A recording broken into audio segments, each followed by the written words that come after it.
అంటున్నారని వచ్చేసామండి. ఇక రాజమండ్రి పై నుంచి రైలు కింద నుంచి లండన్ నుంచి లడికిన రాత్రి వచ్చేసానండి. నేను వస్తా జరగాలి మీ కోరికని గుమ్మడికాయంత బంగారాన్ని తీసుకొస్తుంటే కుక్క ముట్టుకోకుండా కుక్క తోక ముట్టుకుంది విజయవాడ బస్ స్టాండ్. కుక్క తోక ముట్టుకున్న బంగారం మళ్ళీ మీరు ముట్టుకుంటారా లేదని 7 పాలాలు పెట్టించేసి ఏట్లో పడేపించానండి. 3 కోట్లు తీసుకెళ్లి మురికాలలో పడేశాను. మా ఇంట్లో కోట్లు కుక్కలు తింటుంటాయండి, లక్షలు లక్కలు తినేస్తుంటాయి. ఏళ్ళు ఎలుకలు తినేసి చిల్లర సేవలు తినేసేస్తాయి. ఇక కాగితాలు కట్టుంటే కాగితాలు తీసుకెళ్లిపోతాం. మాకు పొయ్యిలో ఎండి ఇంట్లో బంగారం ఉందండి, కాకపోతే ఇంట్లో వాళ్ళు ఎసట్టాలు బియ్యం లేక ఎండిపోతున్నారు. గురుగారు మీకు ఏమన్నా డబ్బుకి కానీ ధాన్యానికి కానీ ఏమన్నా లోటుగా ఉంటే మా కౌరు చేయండి, మేము పంపించేస్తాం. మా అడ్రస్ మండలం మతి యాగారం, దాని పక్కనే ఉండదండి. మల్లెడుగు పక్కన పిల్లడుగు మా ఊరు.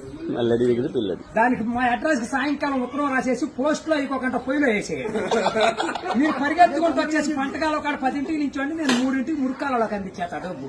పగిలిపోయిన వాడి మీద వచ్చేస్తుంది 10 కోట్లు మరి డబ్బు. అక్కడ బుట్టతో తీసి తట్ట మీద ఆరబెట్టుకోండి. అప్పుడు మేము చదువులో కాడ బాగా పాస్ అయ్యామండి. నేను చదువు సంకల వరకు చదివానండి, గుడుంతాలు గుండెల దాకా వచ్చేసి పాఠాలు పాదాల వరకు వచ్చేస్తే ఇంగ్లీష్ ఈదులు అమ్మడ పరిగెట్టేసి చదువు ఎక్కువైపోయి అబ్బాయి గారి సంతకం పెడతాం మర్చిపోయాను. సోనియా గాంధీ గారి దగ్గరికి వెళ్ళి ఉద్యోగం అడిగానండి. రాజీవ్ గాంధీ గారు రాసిచ్చారు ఈ ఊళ్ళో ఉద్యోగం. ఎక్కడైతే సంతకాలు చేసే పని ఉండదు.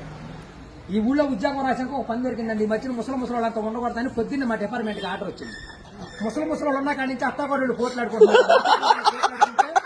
అత్తలు అడుగులో పడిపోతుంది, కోళ్ళు వచ్చి గొంతులో పడిపోతుంది, మంచం ఎక్కేస్తుంటే